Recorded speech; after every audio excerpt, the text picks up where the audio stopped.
എല്ലാവർക്കും നമസ്കാരം. ഇന്നത്തെ പത്രവിശേഷം ആരംഭിക്കാം. ഇന്നിറങ്ങിയ പത്രങ്ങളിൽ എനിക്ക് തോന്നുന്നു ഏറ്റവും നല്ല രീതിയിൽ വാർത്താ കവറേജ് ഉള്ളത് മലയാള മനോരമയിൽ തന്നെയാണ്. ഇതാണ് മലയാള മനോരമയുടെ ഇന്നത്തെ ഒന്നാം പുറത്ത്. പക്ഷേ മലയാള മനോരമ കൊടുത്തിരിക്കുന്നത് മലയാള മനോരമയുടെ തന്നെ ഒരു പ്രോഗ്രാമാണ്. അതായത് ഹൃദയപൂർവ്വം എന്ന് പറയുന്ന സ്നേഹനിറവിൽ ഹൃദയപൂർവ്വം രജത ജൂബിലി ഗവർണർ രാജേന്ദ്ര വിശ്വനാഥ് അർലേക്കർ ഉദ്ഘാടനം ചെയ്തു. അതായത് 2500 പേർക്ക് ഹൃദയ ശസ്ത്രക്രിയ നടത്തിയതിനെ കുറിച്ചുള്ള മലയാള മനോരമയുടെ നേതൃത്വത്തിൽ മലയാള മനോരമയും മദ്രാസ് മെഡിക്കൽ മിഷനും ചേർന്ന് നടത്തുന്ന ഹൃദയ ആരോഗ്യ പദ്ധതിയുടെ രജത ജൂബിലി ആഘോഷം 25 വർഷം പിന്നിട്ടിരിക്കുന്നു.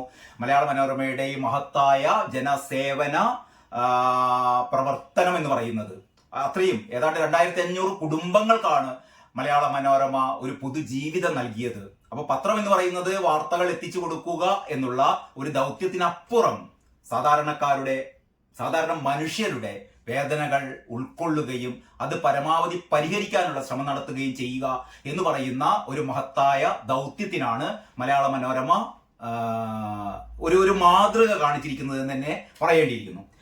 അപ്പോൾ മലയാള മനോരമയുടെ പ്രധാനപ്പെട്ട വാർത്തകൾ അടങ്ങിയ യഥാർത്ഥത്തിലുള്ള ഒന്നാം പുറം എന്ന് പറയുന്നത് അത് കഴിഞ്ഞിട്ടുള്ള ഈ 3-ാം പേജാണ്. ഇതാണ് മറ്റു വാർത്തകൾ അടങ്ങിയ മലയാള മനോരമയുടെ ഒന്നാം പുറം.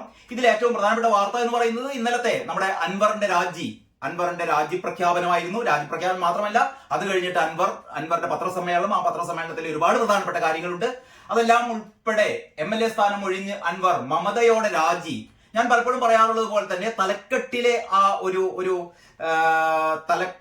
ആ ഒരു പ്രസരിപ്പും തലക്കെട്ടിന്റെ ഒരു പ്രത്യേക ഭംഗിയും മമതയോടെ രാജി, മമതാ ബാനർജിയുടെ തൃണമൂൽ കോൺഗ്രസിൽ ചേർന്നു എന്ന ഒരു അർത്ഥം കൂടി വരത്തക്ക രീതിയിൽ മമതയോടെ മാത്രമല്ല UDF-നോട് ഏറെ മമതയോടെ ഒരു രാജിയാണ് അൻവർ പ്രഖ്യാപിച്ചിരിക്കുന്നത്. നിലമ്പൂരിൽ മത്സരിക്കാനില്ല, അതാണ് ഏറ്റവും പ്രധാനം. താൻ നിലമ്പൂരിൽ മത്സരിക്കുന്നില്ല. അതേ സമയത്ത് തന്നെ UDF-നെ ആശയക്കുഴപ്പത്തിലാക്കിക്കൊണ്ട് അവിടെ ആ നിലമ്പൂരിൽ മത്സരിക്കാൻ വേണ്ടി തക്കം പാർത്തിരിക്കുന്നത് നമ്മുടെ ആര്യാടൻ ഷൗക്കത്തിനെ വെട്ടി നിരത്തി അതിന് പകരം VS ജോയിയാണ് മത്സരിക്കാൻ നല്ലത് എന്നൊരു നിർദ്ദേശം കൂടി അൻവർ പുറപ്പെടുവിക്കുകയുണ്ടായി. അത്തരം കാര്യങ്ങൾ ഉൾപ്പെടെ. അപ്പൊ ഈ വാർത്ത ഇങ്ങനെയാണ്. മാസങ്ങൾ നീണ്ട വിവാദത്തിനും രാഷ്ട്രീയ അനിശ്ചിതത്വത്തിനുമൊടുവിൽ നിലമ്പൂർ MLA സ്ഥാനം രാജിവെച്ച് PV അൻവർ UDF-നോട് മമത പ്രഖ്യാപിച്ചു. മമതാ ബാനർജി നേതൃത്വം നൽകുന്ന തൃണമൂൽ കോൺഗ്രസിൽ ചേർന്നതിന് പിന്നാലെയാണ് സംസ്ഥാനത്ത് വീണ്ടും ഒരു ഉപതെരഞ്ഞെടുപ്പിന് കൂടി വഴിവെക്കുന്ന തീരുമാനം അൻവർ എടുത്തത്. ഉപതെരഞ്ഞെടുപ്പിൽ നിലമ്പൂരിൽ മത്സരിക്കാനില്ലെന്നും അദ്ദേഹം വ്യക്തമാക്കി. നിയമസഭാ സമ്മേളനം ഈ വെള്ളിയാഴ്ച ആരംഭിക്കാനിരിക്കെയാണ് രാജി.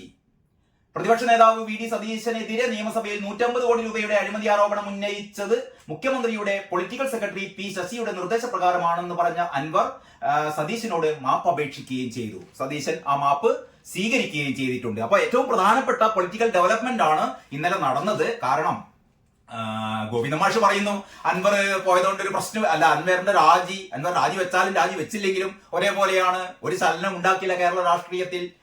വിജയരാഘവൻ അതേപോലെ എന്തൊക്കെയോ പറയുന്നു. പക്ഷെ എന്തൊക്കെ പറഞ്ഞാലും LDF-നെ സംബന്ധിച്ചിടത്തോളം ഏറ്റവും വലിയൊരു പ്രതിസന്ധിയാണ് വരാൻ പോകുന്നത്. കാരണം ഈ ഉപതെരഞ്ഞെടുപ്പ് തന്നെ, നിലമ്പൂർ ഉപതെരഞ്ഞെടുപ്പ് വന്നാൽ LDF-നെ സംബന്ധിച്ചിടത്തോളം ആ സീറ്റ് നിലനിർത്തുക എന്നുള്ളത് LDF-നെ സംബന്ധിച്ചിടത്തോളം വളരെ വളരെ വളരെ പ്രധാനപ്പെട്ട ഒരു കാര്യമാണ്. അൻവർ അപ്പുറത്ത് പോവുകയും അല്ലെങ്കിൽ UDF-നോടൊപ്പം അൻവർ നിൽക്കുകയും, യഥാർത്ഥത്തിൽ ഈ നിലമ്പൂർ മണ്ഡലം എന്ന് പറയുന്നത് ഒരു UDF-നോട് അനുഭാവമുള്ള അല്ലെങ്കിൽ ആര്യാടൻ മുഹമ്മദ് ഒരുപാട് വർഷം ജയിച്ചൊരു മണ്ഡലമൊക്കെയാണ്. പിന്നീട് അത് ഈ മണ്ഡല പുനർവിഭജനമൊക്കെ നടത്തി കഴിഞ്ഞപ്പോൾ ഇടതുപക്ഷത്തിനോട് ഒരുപാട് ഇടതുപക്ഷത്തിന് മേൽക്കൈയുള്ള ചില പ്രത്യേക പ്രദേശങ്ങളും കൂടി ഉൾപ്പെടുത്തിക്കൊണ്ടാണ് ആ മണ്ഡലം UDF-ൽ നിന്ന് LDF പിടിച്ചെടുക്കുന്നത്. മാത്രമല്ല അൻവറിനെ അവിടെ സ്ഥാനാർത്ഥിയാക്കിക്കൊണ്ട്. അപ്പൊ അൻവറിന് പകരം ആരെയാണ് LDF അവിടെ ഉപതെരഞ്ഞെടുപ്പ് വന്നാൽ എന്നല്ല വരുമല്ലോ. ഉപതെരഞ്ഞെടുപ്പ് വരുമ്പോൾ അവിടെ അൻവറിന് പകരം LDF ആരെ നിർത്തും എന്നുള്ളത് ഏറ്റവും വലിയൊരു പ്രശ്നമാണ്.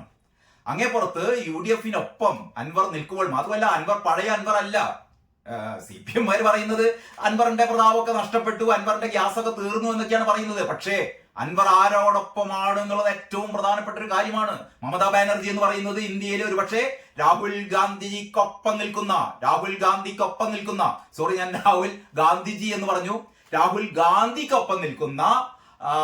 മമതാ ബാനർജി എന്ന് പറയുന്ന രാഹുൽ ഗാന്ധിയുടെ അതേ പലപ്പോഴും രാഹുൽ ഗാന്ധിയെ മറികടന്നുകൊണ്ട് മമതയുടെ ഒരു സ്വപ്നം എന്ന് പറയുന്നത് പ്രധാനമന്ത്രി കസേരയാണ്.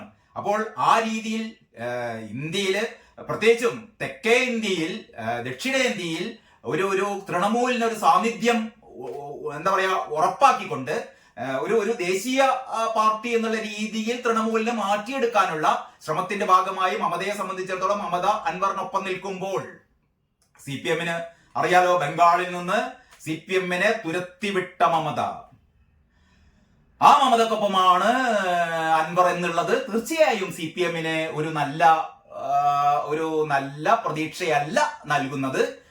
അപ്പൊ അങ്ങനെയൊക്കെയാണ് ഈ വാർത്ത വരുന്നത്. അയോഗ്യത വരും മുമ്പേ രാജി, ലക്ഷ്യം UDF. പിന്നീട് വാർത്തകൾ, ഒന്നാം പുറത്തെ വാർത്തകൾ എന്ന് പറയുന്നത് US-ലെ കാട്ടുതീ, മരണം 24 തുടങ്ങിയ PC ദുരന്തത്തിൽ മരണം 2, ജസ്റ്റിസ് വിനോദ് ചന്ദ്രൻ സുപ്രീം കോടതി ജഡ്ജി, മകരവിളക്ക് ഇന്ന് തുടങ്ങിയ വാർത്തകളാണ്. ഏറ്റവും ടോപ്പില് ദലിത് പെൺകുട്ടിയെ പീഡിപ്പിച്ച സംഭവം, 42 പേർ അറസ്റ്റ്. ഒരുപക്ഷെ ഏറ്റവും വിവാദമായ സൂര്യനെല്ലി പെൺവാണിഭ കേസ് അല്ലെങ്കിൽ സൂര്യനെല്ലി പെൺവാണിഭ സംഭവത്തിന് ശേഷം ഇത്രയും കൂടുതൽ, എനിക്ക് തോന്നുന്നു 52 പ്രതികളായിരുന്നു സൂര്യനെല്ലി കേസിൽ ഉണ്ടായിരുന്നത്. ഇതല്ല, ഇതിനേക്കാൾ കൂടുതൽ 42 പേര് ഇപ്പോൾ തന്നെ അറസ്റ്റിലായി. ഇനിയൊരു 15 പേരെ കൂടി അറസ്റ്റ് ചെയ്യാൻ ബാക്കി കിടക്കുന്നു. അപ്പോൾ ആ രീതിയിൽ ഒരു ദളിത് ബാലികയെ പ്രായപൂർത്തി വരുന്നതിന് മുമ്പ് തന്നെ 13-ാം വയസ്സിൽ തന്നെ പീഡനം നടന്നു എന്നൊക്കെയാണ് പറയുന്നത്. നമ്മുടെ നാടിന്റെ അവസ്ഥ ആലോചിച്ച് നോക്കണം. 13-ാം വയസ്സ് മുതൽ ഒരു പെൺകുട്ടി 1, 2, 3 അല്ല, കൂട്ടം ബസ്സിനുള്ളിൽ വെച്ചിട്ട്, പിന്നെ എവിടേക്കാണ്, ആശുപത്രിക്കുള്ളിൽ വെച്ചിട്ട് നിരന്തരം ബലാത്സംഗത്തിന് ഇരയാവുന്നു. ഒരു 50-ൽ കൂടുതൽ പേർ. മാത്രമല്ല ഈ പെൺകുട്ടി ഇവരുടെ ഒക്കെ ഫോൺ നമ്പറുകളും ബാക്കിയുള്ള കാര്യങ്ങളൊക്കെ രേഖപ്പെടുത്തി വെച്ചിട്ടുണ്ടെന്നൊക്കെ പറയുമ്പോൾ ഒരുപാട് അസ്വാഭാവികതകളും ഒക്കെ ഇതിൻ്റെ അകത്ത് തോന്നുന്നുണ്ട്. എന്തൊക്കെ അസ്വാഭാവികതകൾ ഉണ്ടെങ്കിലും ഈ ഒരുപക്ഷെ കേരളത്തില് മുഖ്യമന്ത്രി പിണറായി വിജയന്റെ നേതൃത്വത്തിൽ നടക്കുന്ന ഈ ഭരണം എന്ന് പറയുന്നത് അത്രയും കരുതലാണ് എല്ലാവർക്കും, അല്ലെങ്കിൽ അടിസ്ഥാന ജനവിഭാഗത്തിനെയൊക്കെ സംരക്ഷിക്കുന്നു എന്നൊക്കെ പറയുമ്പോൾ ഈ നിയമ സംവിധാനത്തിനൊക്കെ കൺമുന്നിലാണ് ഇങ്ങനെയൊരു സംഭവം നടന്നത് എന്നുള്ളത് നമ്മളെ എല്ലാവരെയും ലജ്ജിപ്പിക്കുന്ന ഒരു സംഭവമാണെന്ന് പറയാതെ വയ്യ. അപ്പൊ ഇത്രയും കാര്യങ്ങളൊക്കെയാണ് മലയാള മനോരമയുടെ ഒന്നാം പുറം അലങ്കരിച്ചിരിക്കുന്നത് എന്ന് തന്നെ പറയാം. ആ രീതിയിൽ തന്നെയാണ്. ഒരു ഫോട്ടോ ഉണ്ടല്ലോ, ഫോട്ടോ യുപിയിലെ പ്രയാഗ്രാജിൽ മഹാകുംഭമേളക്ക് തുടക്കം കുറിച്ച് നടന്ന ത്രിവേണി സ്നാനത്തിൽ പങ്കെടുക്കുന്ന തീർത്ഥാടകർക്ക് മുകളിലേക്ക് ആകാശത്ത് നിന്ന് പൂക്കൾ വർഷിച്ചപ്പോൾ ഹെലികോപ്റ്ററിൽ നിന്നുള്ള ദൃശ്യമാണ്. PTയുടെ ഒരു മനോഹരമായ ഒരു ഫോട്ടോയുണ്ട്. അപ്പം മഹാകുംഭമേളക്ക് തുടക്കമായി എന്നുള്ള അതിന്റെ ഫോട്ടോ ആണ് ഏറ്റവും പ്രധാനമായിട്ട് മുകളിൽ തന്നെ കൊടുത്തിട്ടുള്ളത്. അപ്പൊ ഇത്രയുമാണ് മലയാള മനോരമയുടെ ഒന്നാം പുറം. മലയാള മനോരമ കഴിഞ്ഞിട്ട് നമുക്ക് മാതൃഭൂമിയിലേക്ക് വരുമ്പോൾ, മാതൃഭൂമി ഇന്ന് ഒട്ടും ഒരു ഇംപ്രസീവായ പത്രമല്ല മാതൃഭൂമിയുടെ ഒന്നാം പുറം കണ്ടില്ലേ? ഇതൊരു പരസ്യത്തിന് വേണ്ടി ചെയ്തൊരു ഒന്നാം പേജാണ്. എറണാകുളം അങ്കമാലി അതിരൂപത തർക്കം സമാധാന വഴിയെന്നും ആദ്യ ദിനം 60 ലക്ഷം പേർ പുണ്യസ്നാനം ചെയ്തു എന്നൊക്കെ പറയുന്നു. നേരത്തെ മനോരമയിൽ കൊടുത്ത പടം തന്നെയാണ് കൊടുത്തത്. അങ്ങനെ അത്ര പ്രധാനപ്പെട്ടതല്ലാത്ത 2 വാർത്തകളാണോ ഒന്നാം പുറത്ത് കൊടുത്തത്. പക്ഷെ ഇതല്ല ഒന്നാം പുറം. ഉള്ളിൽ മറ്റൊരു ഒന്നാം പുറം, പ്രധാനപ്പെട്ട വാർത്തകളാൽ ഒരു ഒന്നാം പുറമുണ്ട്. അത് എന്താന്ന് വെച്ചാൽ, അത് പതിവ് പോലെ മാതൃഭൂമി ഒരു എക്സ്ക്ലൂസീവ് വാർത്തകളാണ് പലപ്പോഴും മെയിൻ സ്റ്റോറി ആയിട്ട് കൊടുക്കാറുള്ളത്. കിട്ടാക്കടത്തിൽ കുടുങ്ങും എന്നാണ് പറയുന്നത്. അതായത് പ്രാഥമിക സംഘങ്ങളിൽ കിട്ടാക്കടത്തിന് ആനുപാതികമായി കരുതൽ ധനം വേണമെന്ന നിർദ്ദേശം കർശനമാക്കി സഹകരണ രജിസ്ട്രാർ. അപ്പൊ ആ വാർത്തയാണ്, KR പ്രഹ്ലാദിന്റെ വാർത്തയാണ് മെയിൻ സ്റ്റോറി. അത് കഴിഞ്ഞ് മകരവിളക്ക് ഇന്നുണ്ട്. സമസ്തയും സമാധാനം, രാജിവെച്ച് അൻവർ, അത് ഏറ്റവും താഴെയാണ് അൻവറിന്റെ രാജിവാർത്ത കൊടുത്തത്. രാജിവെച്ച് അൻവർ നിലമ്പൂരിൽ മത്സരിക്കില്ല. അതിന്റെ ഏറ്റവും പ്രസക്തമായ കാര്യങ്ങൾ മാത്രമേ ഒന്നാം പേജ് കൊടുത്തിട്ടുള്ളൂ. ബാക്കി കൂടുതൽ വാർത്തകളൊക്കെ ഉള്ളിലെ പേജിലായിരിക്കും കൊടുത്തത്. നമ്മുടെ ഉള്ളിലെ പേജിലേക്ക് തൽക്കാലം ഇപ്പോൾ കടക്കുന്നില്ല. പിന്നെ MT വീണ്ടും എത്തി. ഓർമ്മകളിൽ നനഞ്ഞും നിറഞ്ഞും എന്ന് പറയുന്ന മാതൃഭൂമിയുടെ നേതൃത്വത്തിൽ നടന്ന MT അനുസ്മരണത്തെ കുറിച്ചാണ് മാതൃഭൂമിയിലെ വാർത്ത. അപ്പൊ ഇങ്ങനെയാണ് മാതൃഭൂമിയുടെ ഒന്നാം പേജ്. ഇനി നമുക്ക് മാധ്യമത്തിന്റെ ഒന്നാം പുറം അതേ അവസരത്തിൽ നോക്കിയാട്ടെ. മാധ്യമത്തിന്റെ ഒരു താല്പര്യമുണ്ട്. മാധ്യമത്തിന്റെ കുറെ ആൾക്കാരൊക്കെ നമ്മുടെ എവിടെയാണുള്ളത്? ഗാസയിൽ. അപ്പൊ ഗാസയിലെ പ്രശ്നങ്ങളാണ് മാധ്യമത്തിന് ഏറ്റവും വലുത്. നമ്മുടെ CPM പലസ്തീനൊക്കെ ഇപ്പൊ വിട്ടു. കാരണം മുസ്ലിങ്ങളുടെ ഒരു പിന്തുണ കിട്ടുന്നില്ല എന്ന് മനസ്സിലാക്കിയപ്പോൾ പതുക്കെ വളരെ നൈസായിട്ട് ഗാസയിൽ നിന്നും പലസ്തീനിൽ നിന്നും ഊരിപ്പോകുന്നു. പക്ഷെ മാധ്യമത്തിന് അങ്ങനെ ഊരിപ്പോരാൻ പറ്റില്ലല്ലോ. മാധ്യമത്തിന്റെ ചോറും കൂറും ഒക്കെ അവിടെയാണ്. അപ്പൊ മാധ്യമത്തിന്റെ മെയിൻ സ്റ്റോറി എന്ന് പറയുന്നത് ഗാസ വെടിനിർത്തൽ ചർച്ച അന്തിമഘട്ടത്തിൽ പുലരട്ടെ സമാധാനം എന്നാണ്. മാധ്യമം ആശംസിക്കുന്നു അവിടെ സമാധാനം പുലരട്ടെ. നമ്മളെല്ലാവരും ആഗ്രഹിക്കുന്നു ഈ മിഡിൽ ഈസ്റ്റില് സമാധാനം പുലരട്ടെ. ഗാസയിലും പലസ്തീനിലും, ഗാസയിലും മാത്രമല്ല ലബനനിലും ഇറാനിലും ഒക്കെ സമാധാനം ഉണ്ടാവട്ടെ എന്ന് തന്നെയാണ് നമ്മൾ എല്ലാവരും ആഗ്രഹിക്കുന്നത്. ഹമാസ് സംഘം ഖത്തറിൽ ചർച്ചക്കായി എത്തി അമീറുമായി കൂടിക്കാഴ്ച നടത്തി കരാറിന്റെ കരട് രേഖ ഇസ്രായേലിനും ഹമാസിനും കൈമാറിയതായ റിപ്പോർട്ട്. കാരണം ഒരു കാര്യം ആലോചിക്കണം, ട്രംപ് 20-ാം തീയതിയാണ്, ഈ 20-ാം തീയതിയാണ് ട്രംപ് അധികാരം ഏറ്റെടുക്കുന്നത്. ട്രംപ് നേരത്തെ തന്നെ പറഞ്ഞിട്ടുണ്ട്, ഹമാസിനോട് പറഞ്ഞിട്ടുണ്ട്, മര്യാദയ്ക്ക് ഈ ഉടമ്പടിയിലൊക്കെ ഒപ്പുവെച്ച് ബന്ദികളെയൊക്കെ വിട്ടയച്ചില്ലെങ്കിൽ പിന്നെ ആകെ തവിട്ടുപൊടിയാക്കുന്ന പറഞ്ഞത് എന്ന് പറഞ്ഞാൽ ആ രീതിയിൽ അമേരിക്ക ഇടപെട്ടിട്ട് ഹമാസിനെ ഉന്മൂലനം ചെയ്യുമെന്ന് തന്നെയാണ് ട്രംപ് പറഞ്ഞത്. അതുകൊണ്ട് ഹമാസിന് ആ ഒരു പേടി കൂടി ഉണ്ട്. നേരത്തെ ബൈഡൻ കുറെ അത്ര ഒരു സോഫ്റ്റ് കോർണർ ഒക്കെ കാണിച്ചിരുന്നു. പക്ഷേ ട്രംപ് അങ്ങനെയല്ല, ട്രംപ് അടിക്കും എന്ന് പറഞ്ഞാൽ അടിക്കും. ആ ഒരു പേടി ഹമാസിനുണ്ട്. മാത്രമല്ല ഹമാസ് ഏതാണ്ട് ഇല്ലാതായിക്കൊണ്ടിരിക്കുകയാണ്. അതിന്റെ നേതാക്കന്മാരെ മുഴുവനും വധിച്ചു കഴിഞ്ഞു. അവരുടെ എല്ലാവിധ ആശുപത്രികളൊക്കെ ബോംബിട്ട് തകർത്തു എന്നൊക്കെയാണല്ലോ നമ്മൾ കേൾക്കാറുള്ളത്. ആശുപത്രികളല്ല, യഥാർത്ഥത്തിൽ ആശുപത്രിക്ക് അടിയിലുള്ള തുരങ്കങ്ങളിലാണ് ഇവരുടെ സൈനിക സന്നാഹങ്ങളൊക്കെ ഉള്ളത്. അങ്ങനെ മനുഷ്യ കവചങ്ങളാക്കിക്കൊണ്ട് ഇവർ നടത്തുന്ന ഹമാസ് ഭീകരർ, പക്ഷെ മാധ്യമം ഹമാസ് പോരാളികൾ എന്നാണ് പറയുക. പക്ഷേ ഹമാസ് പോരാളികൾ എന്ന് നമുക്ക് പറഞ്ഞുകൂടാ. കാരണം ഹമാസ് ഭീകരർ നടത്തിയ ഒരു വേട്ടയിൽ നിന്നാണ്, ഒരു മഹാകുരുതിയിൽ നിന്നാണ് ഈ ഒരു യുദ്ധം പൊട്ടിപ്പുറപ്പെടുന്നത്. ഇസ്രായേലും ഈ ഹമാസും തമ്മിലുള്ള യുദ്ധത്തിന് കാരണമെന്ന് പറയുന്നത് ഇസ്രായേലിലേക്ക് കടന്നു ചെന്ന ഏതാണ്ട് 1400ഓളം ഗർഭിണികളും കൊച്ചുകുട്ടികളും ഉൾപ്പെടെയുള്ളവരുടെ കഴുത്തരിഞ്ഞും കുത്തിമലർത്തിയും വെടിവെച്ചുമൊക്കെ ഒരു കൂട്ടക്കുരുതി നടത്തിയതിന്റെ തുടർ നടപടികളായിരുന്നു ഇസ്രായേൽ ഹമാസിൽ നടത്തിയ ഈ യുദ്ധ പ്രഖ്യാപനവും അതിനെ തുടർന്നുള്ള ഈ ബോംബിങ്ങും ഇത്തരത്തിലുള്ള നാശനഷ്ടങ്ങളൊക്കെ ഉണ്ടായതൊക്കെ. ഞാൻ അതിലേക്ക് കൂടുതൽ കടക്കുന്നില്ല. ഏതായാലും മാധ്യമത്തിന്റെ ഒന്നാം പുറം അങ്ങനെയാണ് എന്ന് പറയുക മാത്രമാണ് ചെയ്തത്. തകർന്നു വീണ് രൂപ, ഡോളറിന് 86 രൂപ 70 പൈസ, പദവി ഒഴിഞ്ഞ അൻവർ. അങ്ങനെയാണ് അൻവറിന്റെ രാജിവാർത്ത കൊടുത്തത്. പദവി ഒഴിഞ്ഞ് അൻവർ കലങ്ങി മറിഞ്ഞ് അതിർത്തി ബംഗ്ലാദേശ് ഡെപ്യൂട്ടി ഹൈക്കമ്മീഷണർ വിളിച്ചു വരുത്തി എന്ന് പറയുന്ന വാർത്ത കൂടിയുണ്ട്. വിദ്യാർത്ഥിനിക്ക് പീഡനം 58 പ്രതികൾ എന്ന വാർത്ത വളരെ ചെറുതായിട്ടാണ് കൊടുത്തത്. ഇനി നമുക്ക് കേരള കൗമുദി എങ്ങനെയാണ് കൊടുത്തത് നോക്കാം. ഇതാ കേരള കൗമുദി കൊടുത്തത് അൻവറിന്റെ ആ വാർത്ത തന്നെയാണ് മെയിൻ സ്റ്റോറി ആക്കിയത്. MLA സ്ഥാനം രാജിവെച്ചു തൃണമൂൽ അൻവറിന്റെ രാഷ്ട്രീയ പടച്ചട്ട. അൻവറിന്റെ രാഷ്ട്രീയ പടച്ചട്ടയായി തൃണമൂൽ. ഏറ്റവും മുകളിൽ തന്നെ മഹാകുംഭമേളയ്ക്ക് ഉജ്ജ്വല തുടക്കം എന്ന് പറയുന്ന വാർത്തയും പടവും ഉൾപ്പെടെ കേരള കൗമുദി കൊടുത്തിട്ടുണ്ട്. അങ്ങനെ തന്നെയാണ് കൊടുക്കേണ്ടതും. കാരണം ഇന്ത്യയിലെ ഏറ്റവും വലിയ ഒരു തീർത്ഥാടന മഹാമഹം തന്നെയാണ് മഹാകുംഭമേളയ്ക്ക് ഉജ്ജ്വല തുടക്കം. ത്രിവേണിയിൽ സ്നാനം ചെയ്ത് 1.5 കോടി പേർ. MP പ്രദീപ് കുമാറിന്റെ ബൈലനിലുള്ള സ്റ്റോറിയാണ്. പിന്നീട് ടാങ്ക് വേദനാഗ് MK2 മിസൈൽ പരീക്ഷണം വിജയം എന്നുള്ള പറയുന്ന വാർത്തയുണ്ട്. എനിക്ക് തോന്നുന്നു കേരളത്തിലെ ഏറ്റവും പ്രധാനപ്പെട്ട ഒരു വാർത്ത എന്ന് പറയുന്നത് മറ്റു പത്രങ്ങളിലൊന്നും കാണാത്തൊരു വാർത്തയാണ്. സുരേഷ് കുറുപ്പിന്റെ വെളിപ്പെടുത്തലാണ്. നമ്മുടെ സുരേഷ് കുറുപ്പ് സഖാക്കൾക്ക് സുരേഷ് കുറുപ്പിനെ അറിയോ എന്നെനിക്കറിയില്ല. പുതിയ സഖാക്കന്മാർക്ക്, PP ദിവ്യയുടെ ആരാധകന്മാർക്ക്, ആര്യ രാജേന്ദ്രന്റെ ആരാധകന്മാർക്ക് സുരേഷ് കുറുപ്പ് എന്നൊരു മനുഷ്യനെ കുറിച്ച് അറിയുമോ എന്ന് എനിക്ക് സംശയമാണ്. ഏതായാലും സുരേഷ് കുറുപ്പിനെ അറിയാവുന്ന വേറെ ഒരുപാട് സഖാക്കന്മാർക്ക് ഒക്കെ ഉണ്ടാവുമല്ലോ. അപ്പോ സുരേഷ് കുറുപ്പിനെ കഴിഞ്ഞ ഈ കോട്ടയം ജില്ലാ സമ്മേളനത്തോടെ തന്നെ സുരേഷ് കുറുപ്പ് ഏതാണ്ട് പണി മതിയാക്കി എന്ന് പറഞ്ഞാൽ സുരേഷ് കുറുപ്പിനെ തഴഞ്ഞു. സുരേഷ് കുറുപ്പിനേക്കാൾ ഒട്ടും യോഗ്യരല്ലാത്ത ഏറ്റവും ജൂനിയേഴ്സിനെയൊക്കെ സുരേഷ് കുറുപ്പിന്റെ മുകളിൽ മറ്റ് സംസ്ഥാന കമ്മിറ്റികളിലേക്കും ജില്ലാ കമ്മിറ്റികളിലേക്കും ഒക്കെ തെരഞ്ഞെടുത്തു. സുരേഷ് കുറുപ്പ് എന്ന് പറയുന്നത് CPM-നെ സംബന്ധിച്ചിടത്തോളം ഏറ്റവും അങ്ങനെ തന്നെ പറയട്ടെ, ഏറ്റവും കറകളഞ്ഞ ഡീസന്റ് ആയ സഖാവാണ് സുരേഷ് കുറുപ്പ്. ആ സുരേഷ് കുറുപ്പിനെ ഞങ്ങൾക്ക് വേണ്ട. കാരണം ഇന്നത്തെ പിണറായിസത്തിന്, കാരണം അൻവർ എങ്ങനെയാണെന്ന് പറഞ്ഞത്, അൻവറിന്റെ രാജ്യപ്രഖ്യാപനത്തിന് കൂടെ അൻവർ പറഞ്ഞ ഏറ്റവും പ്രധാനപ്പെട്ട കാര്യമുണ്ട്. പിണറായിസത്തിനെതിരാക്കി കേരളത്തിൽ പിണറായിസം അവസാനിപ്പിക്കാനാണ്. അതായത് CPM-നെതിരെയോ സഖാക്കൾക്കെതിരെയോ ഒന്നും അല്ല, ഇടതുപക്ഷത്തിനെതിരെ അല്ല അൻവർ ശബ്ദമുയർത്തിയത്. അൻവർ വിരൽ ചൂണ്ടിയത് ഒരൊറ്റ മനുഷ്യന്റെ നെഞ്ചത്തേക്കാണ്. അത് പിണറായി വിജയനേക്കാണ്. അപ്പോൾ പിണറായി വിജയനെ അനുകൂലിക്കുന്ന, പിണറായി വിജയന്റെ ശിങ്കിടികളായ വെട്ടാനും കുത്താനും കൊല്ലാനും കക്കാനും ആർക്കൊക്കെ ഇവിടെ മുൻകൈ എടുക്കാൻ പറ്റുമോ അത്തരം PP ദിവ്യമാർക്കും ആര്യ രാജേന്ദ്രന്മാർക്കും ഒക്കെ കൊടികുത്തി വാഴാനുള്ള ആകാശ് തില്ലങ്കേരിമാർക്കും അങ്ങനെ സ്വർണം പൊട്ടിക്കല്, സ്വർണ്ണക്കടത്ത്, അങ്ങനെ പിന്നെന്താണ് പറയുക, പിൻവാതിൽ നിയമനങ്ങൾ, അങ്ങനെ ഒരിക്കലും പാർട്ടി ചെയ്യാൻ പാടില്ലാത്ത എല്ലാ കാര്യങ്ങളും ചെയ്യുന്ന ആൾക്കാർക്ക് മുൻഗണന, സുരേഷ് കുറുപ്പിന് അവഗണന. അപ്പോൾ അതൊന്നല്ല പറയുന്നത്. അപ്പൊ സുരേഷ് കുറുപ്പിന്റെ ഒരു പുതിയ വാർത്തയാണ്. കാരണം സുരേഷ് കുറുപ്പിന്റെ വെളിപ്പെടുത്തലാണ് കേട്ടോ. TP-യുടെ പോക്കറ്റിൽ കണ്ടത് എന്റെ മകന്റെ വിവാഹത്തിന് വരാൻ എടുത്ത ട്രെയിൻ ടിക്കറ്റ്. കൗമുദി എക്സ്ക്ലൂസീവ് ഒക്കെയാണ്, പക്ഷെ പ്രത്യേക ലേഖകൻ എന്നേ പറയുന്നുള്ളൂ. ലേഖകന്റെ പേര് കൊടുത്തിട്ടില്ല, എന്താണെന്ന് അറിയില്ല. കൗമുദിയുടെ എക്സ്ക്ലൂസീവ് സ്റ്റോറിയാണ്. ആ എക്സ്ക്ലൂസീവ് സ്റ്റോറി പറയുന്നു, ടി പി ചന്ദ്രശേഖരൻ കൊല ചെയ്യപ്പെടുമ്പോൾ ടി പി ചന്ദ്രശേഖരന്റെ പോക്കറ്റിൽ ഒരു ട്രെയിൻ ടിക്കറ്റ് ഉണ്ടായിരുന്നു. ആ ട്രെയിൻ ടിക്കറ്റ് സുരേഷ് കുറുപ്പിന്റെ മകന്റെ വിവാഹത്തിന് എത്താൻ വേണ്ടിയിട്ട് അദ്ദേഹം എന്താ പറയാ ബുക്ക് ചെയ്ത റെയിൽവേ ടിക്കറ്റ് ആയിരുന്നു.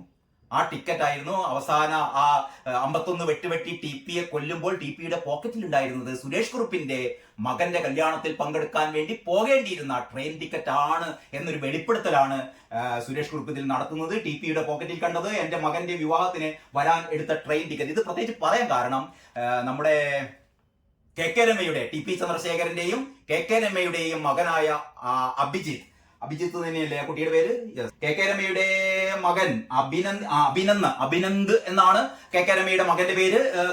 നമ്മുടെ ടി പി ചന്ദ്രശേഖരന്റെയും കെ രമയുടെയും മകനായ അഭിനന്ദിന്റെ വിവാഹത്തിൽ പങ്കെടുക്കുന്നില്ലേ എന്ന് ചോദിച്ചപ്പോഴാണ് കുറുപ്പ് പഴയ സംഭവങ്ങൾ ഓർത്തെടുത്തത്. ഈ ലേഖകനോട് അങ്ങനെ ചോദിക്കുകയുണ്ടായി ഈ ടി പി ചന്ദ്രശേഖരന്റെ. കാരണം ടി പി ചന്ദ്രശേഖരനും സുരേഷ് കുറുപ്പും ഒക്കെയായി നല്ല ബന്ധത്തിലായിരുന്നു. അതാണ് വേറൊരു കാര്യം.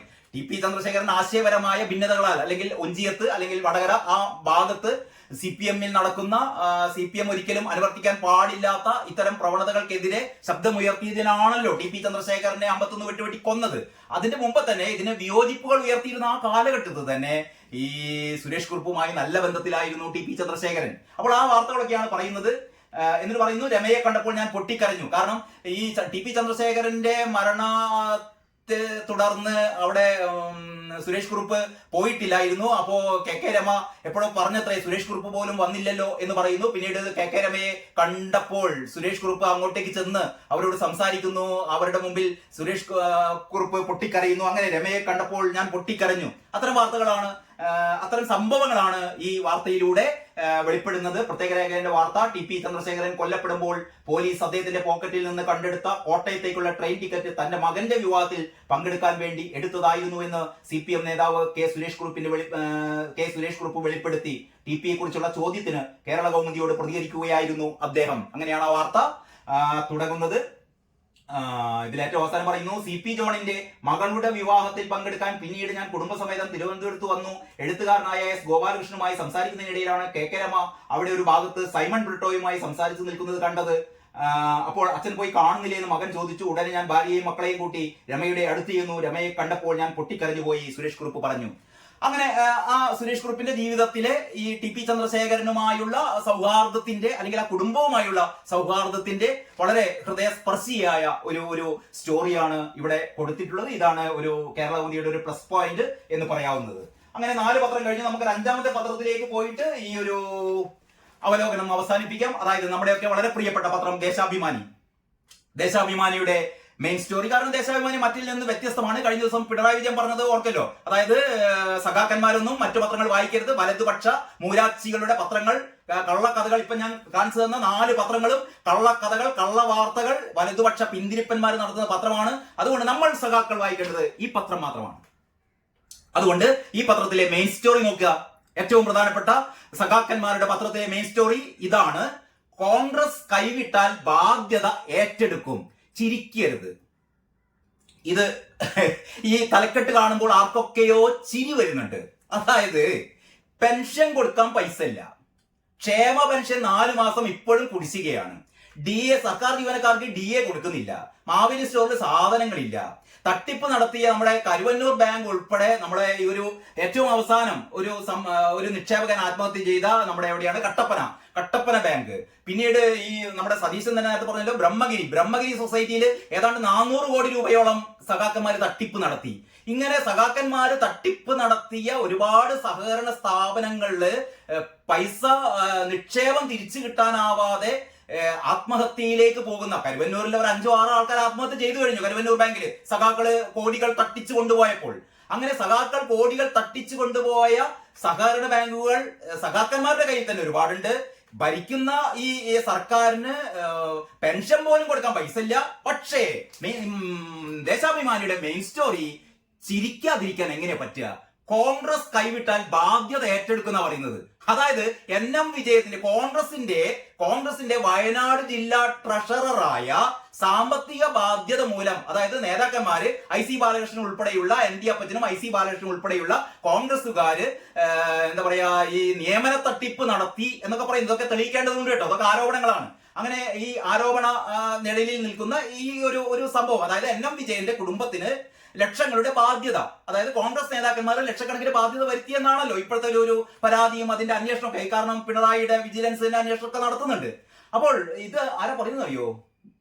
ഇയാളാണ് നമ്മുടെ ഗോവിന്ദൻ മാഷ് എന്ന് വിളിക്കേണ്ട ഗോവിന്ദൻ, MV ഗോവിന്ദൻ എന്ന് പറയുന്ന CPM-ന്റെ സംസ്ഥാന സെക്രട്ടറി ഗോവിന്ദൻ മാഷ്. ഇളിഞ്ഞ ചിരിയുമായി നമ്മുടെ മുഖത്ത് നോക്കി വളിഞ്ഞ ചിരി ചിരിക്കുന്ന MV ഗോവിന്ദൻ പറയുകയാണ്, കോൺഗ്രസ് കൈവിട്ടാൽ ബാധ്യത ഏറ്റെടുക്കത്രേ. ഏടോ ഗോവിന്ദ, ആദ്യം മര്യാദയ്ക്ക് പെൻഷൻ കൊടുക്കാൻ നോക്ക്. നിങ്ങൾ തട്ടിപ്പ് നടത്തിയ കരുവന്നൂർ ബാങ്ക് ഉൾപ്പെടെയുള്ള ബാങ്കിലെ നിക്ഷേപകർക്ക് പണം തിരിച്ചു കൊടുക്കാൻ നോക്ക്.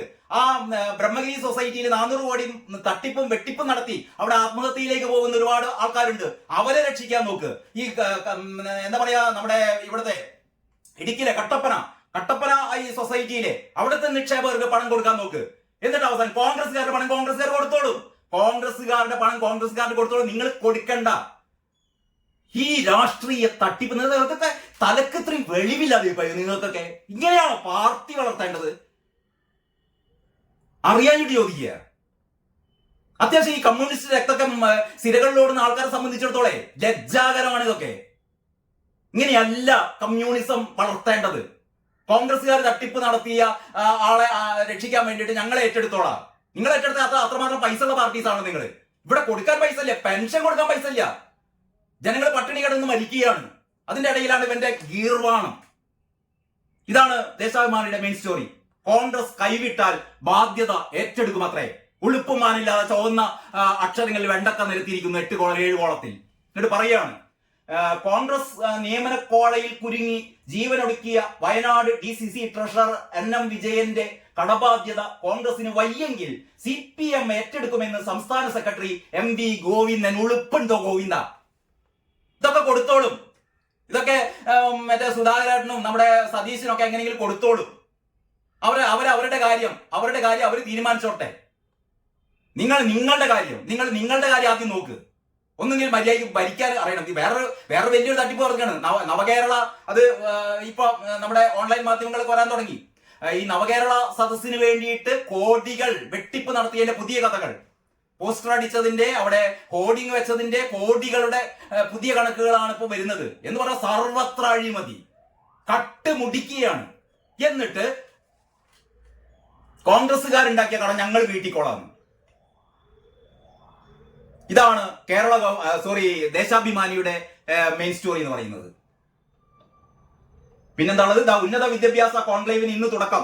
വേറൊരു വാർത്തയാണ്. ഉന്നത വിദ്യാഭ്യാസ കോൺക്ലേവിന് ഇന്ന് തുടക്കം. ഈ വാർത്തയുടെ പ്രത്യേകത എന്ന് പറയുന്നത് ഡിജിറ്റൽ സർവകലാശാലയുടെ VC ആയ ഡോക്ടർ സിസ തോമസിനെ ഈ കോൺക്ലേവിലേക്ക് ക്ഷണിച്ചിട്ടില്ല. ഈ കോൺക്ലേവിലേക്ക് ക്ഷണിക്കേണ്ട ഏറ്റവും പ്രധാനപ്പെട്ട ആളെന്ന് പറയുന്നത് ഈ സാങ്കേതിക സർവകലാശാലയുടെ VC ആയ ഡോക്ടർ സിസ തോമസ് ആണ്. പക്ഷെ അവരെ ക്ഷണിച്ചിട്ടില്ല. കാരണം എന്താണെന്നറിയോ? അവരെ ഈ അനഭിമതനായ പഴയ ഗവർണർ അവരാണ് ഈ സിസയെ നിയമിച്ചത് കൊണ്ട് അവരുടെ 2 വർഷത്തെ പെൻഷൻ കൂടി പിടിച്ചു വെച്ചിരിക്കുകയാണ് ഇപ്പൊ. ആ പാവം ഇതൊന്നും അറിഞ്ഞിട്ടില്ല. അവിടെയാണ് ഗവർണർ അപ്പോയിന്റ് ചെയ്യുമ്പോൾ അവർ പോയി കണ്ട് സ്ഥാനം ഏറ്റെടുക്കുന്നു. അതിന്റെ പേരിൽ ഇങ്ങനെ ഒരു മനുഷ്യനെ എങ്ങനെ ഉപദ്രവിക്കാം? അതായത് രാഷ്ട്രീയ വിയോജിപ്പുണ്ട് തോന്നുന്ന ആൾക്കാരെ 51 വെട്ട് കൊല്ലാൻ പറ്റിയില്ലെങ്കിൽ പെൻഷൻ കട്ട് ചെയ്യുക, പെൻഷൻ കിട്ടാതെ നരകിപ്പിക്കുക. ഇങ്ങനെയൊക്കെ ചെയ്ത ഈ VC-യെ പങ്കെടുപ്പിച്ചില്ല. പുതിയ ഗവർണറെയും ഇതിലേക്ക് ക്ഷണിച്ചിട്ടില്ല. അങ്ങനെയൊക്കെയാണ് ഈ ഉന്നത കോൺക്ലേവ് നടത്തുന്നത്. നടത്തി നന്നാവട്ടെ. PV അൻവർ MLA സ്ഥാനം രാജിവെച്ചു എന്ന് പറയുന്ന ഒരു ചിന്ന വാർത്തയുണ്ട്. PV അൻവർ MLA സ്ഥാനം രാജിവെച്ചു. നമുക്കറിയില്ല ഏതോ ഒരു അൻവർ. പിന്നെ അൻവർ പറഞ്ഞ ഏറ്റവും പ്രധാനപ്പെട്ട ഒരു കാര്യമുണ്ട്. അത് മലയാള മനോരമയുടെ എല്ലാ പത്രങ്ങളുടെയും ഉൾപേജിലുണ്ട്. ഇന്നലെ ശരിക്കും അതായിരുന്നു വാർത്ത എന്ന് പറയുന്നത്. ഞാൻ ഇതിനെ കുറിച്ചൊരു വീഡിയോ ചെയ്തിരുന്നു. അതായത് അന്ന് അൻവർ ഈ കലാപമൊക്കെ തുടങ്ങിയപ്പോൾ അൻവർ യഥാർത്ഥത്തിൽ ആദ്യം വെടിപൊട്ടിച്ചത് അവിടുത്തെ എസ് പിക്കെതിരെയായിരുന്നു. പിന്നീടാണ് നമ്മുടെ ADGPക്കെതിരെ, ആദ്യം അവിടുത്തെ മലപ്പുറത്തെ SP-ക്കെതിരെ, അങ്ങനെ പോലീസ് സംവിധാനത്തിനെതിരെ, അവിടുത്തെ കള്ളക്കടത്ത് പിടിക്കുന്നതിനെതിരെ, ഇതൊക്കെയായിരുന്നു അൻവർ ആദ്യം തുടങ്ങിയത്. പതുക്കെ അൻവർ ഇതിന്റെ ഒക്കെ കാരണക്കാരനായ P ശശിയിലേക്ക് വന്നു. യഥാർത്ഥത്തിൽ അൻവറിനെ ഈ പടക്കളത്തിൽ ഇറക്കിയത്, അല്ലെങ്കിൽ അൻവറിന് ഈ ഒരു തോക്കും ഉണ്ടയൊക്കെ കൊടുത്തത് യഥാർത്ഥത്തിൽ CPM-ലെ ഒരു കൂട്ടം നേതാക്കളായിരുന്നു എന്ന് പറഞ്ഞാൽ പിണറായി വിജയനോട് ദേഷ്യമുള്ള, പിണറായി വിജയന്റെ ഈ അപ്രമാദിത്വത്തിൽ നിറഞ്ഞ എന്താ പറയാ ധാർഷ്ട്യത്തിന്റെ ഭരണം അവസാനിപ്പിക്കാൻ വേണ്ടിയിട്ട് പിണറായി വിജയനും P ശശിയും ഒക്കെ ഉൾപ്പെടുന്ന ആ ഒരു കോക്കസിനെ പൊട്ടിക്കാൻ വേണ്ടിയിട്ടാണ് ഈ കൊരങ്ങനെ കൊണ്ട് ചുടിയോറ് വാരിക്കാന്നൊക്കെ പറഞ്ഞ പോലെ അൻവറിനെ രംഗത്തിറക്കിയത്. CPM-ൽ ഒരു കൂട്ടം നേതാക്കളായിരുന്നു. ആ ഒരു കൂട്ടം നേതാക്കൾ ആര് എന്ന് അൻവർ ഇത് തുറന്നു പറഞ്ഞിട്ടില്ല. ഏതായാലും ആ ആര് എന്നുള്ളത് നമുക്ക് പറയാം. ഈ ഗോവിന്ദൻ മാഷിന്റെ അല്ലെങ്കിൽ MV ഗോവിന്ദന്റെ മുഖത്തുള്ള ഇളിഞ്ഞു ചിരി കാണുമ്പോഴൊക്കെ ആരാണ് ഇതിന്റെ പിന്നിൽ പ്രവർത്തിച്ചത് എന്നൊക്കെ സാധാരണ പത്രം വായിക്കുന്നവർക്കും TV കാണുന്നവർക്കും രാഷ്ട്രീയം അറിയുന്നവർക്കൊക്കെ അറിയാം ആരാണ് അൻവറിന്റെ പിന്നിൽ കളിച്ചത്. അവസാനം അവരൊക്കെ കാലുമാറി. അതാണ് അൻവർ പറഞ്ഞത്. യഥാർത്ഥത്തിൽ ഈ VD സതീശനെതിരെ താൻ 150 കോടിയുടെ ഒരു ആരോപണം ഉന്നയിച്ചത് P ശശി പറഞ്ഞിട്ടാണ്. മാത്രമല്ല P ശശിക്കെതിരെ ഞാൻ കലാപം ഉയർത്തിയത്, ഇത്തരത്തിലുള്ള എല്ലാ കലാപത്തിനും ഞാൻ ഇറങ്ങിപ്പുറപ്പെടാൻ കാരണം CPM-ലെ തന്നെ ഒരു ഉന്നതരായ CPM നേതാക്കളാണ് തന്നെ ഇതിനു വേണ്ടി നിയോഗിച്ചത്. അവരുടെ പേര് ഞാൻ തൽക്കാലം പറയുന്നില്ല എന്ന് മാത്രമേ പറഞ്ഞിട്ടുള്ളൂ. ഏതായാലും ആ അൻവറിന്റെ രാജ്യവാർത്തയാണ് ഇങ്ങനെ കൊടുത്തത്. അപ്പൊ ഇതാണ് സഖാക്കന്മാരുടെ പത്രം. അപ്പം ഞാൻ ദേശാഭിമാനിക്കെതിരെ ഒന്നും മോശമായി പറയുന്നില്ല. നമ്മുടെ പിണറായി വിജയനോടുള്ള എല്ലാ ബഹുമാനങ്ങളും നിലനിർത്തിക്കൊണ്ട് തന്നെ കാരണഭൂതൻ പറയുന്നത് നമ്മളെല്ലാവരും അനുസരിക്കണം. അതുകൊണ്ട് ഞാൻ നേരത്തെ പറഞ്ഞ ഇന്നത്തെ ഏറ്റവും മനോഹരമായ പത്രം ദേശാഭിമാനിയാണ്. വളരെ സ്പെഷ്യൽ ആയിട്ടുള്ള വാർത്ത കൊടുത്ത കേരളകൗമുദിയുണ്ട്, വളരെ എക്സ്ക്ലൂസീവായ വാർത്ത കൊടുത്ത മാതൃഭൂമിയുണ്ട്, പിന്നെ നമ്മുടെ മാധ്യമത്തിന്റെ ഉൾപേജിലൊക്കെ നല്ല നല്ല വാർത്തയുണ്ട്. ഇവർ ഗാസയെ ഒന്ന് ഷൈൻ ചെയ്യിപ്പിച്ചു എന്നുള്ളത് അവിടെ കിടക്കട്ടെ. അപ്പോൾ ഇത്തരത്തിലുള്ള പത്രങ്ങളൊന്നും നമ്മൾ വായിക്കാൻ പാടില്ല. നമ്മൾ വായിക്കേണ്ടത് ഇങ്ങനെ തോന്നിവാസങ്ങൾ, കള്ളത്തരങ്ങൾ നിറഞ്ഞ ഈ പത്രമാണ് എന്നാണ് ആര് പറയുന്നത്? പിണറായി വിജയൻ പറയുന്നത്. പിണറായി വിജയനാണ് നമ്മുടെയൊക്കെ നേതാവ്. അതുകൊണ്ട് പിണറായി വിജയൻ പറയുന്ന പോലെ എല്ലാവരും ദേശാഭിമാനി വായിച്ച് 4 ഇൻകിലാബും വിളിച്ച് കട്ടൻ ചായയും പരിപ്പുവടയും കഴിച്ച് സുഖസുന്ദരമായി ജീവിക്കുക. എല്ലാവർക്കും നന്ദി, നമസ്കാരം.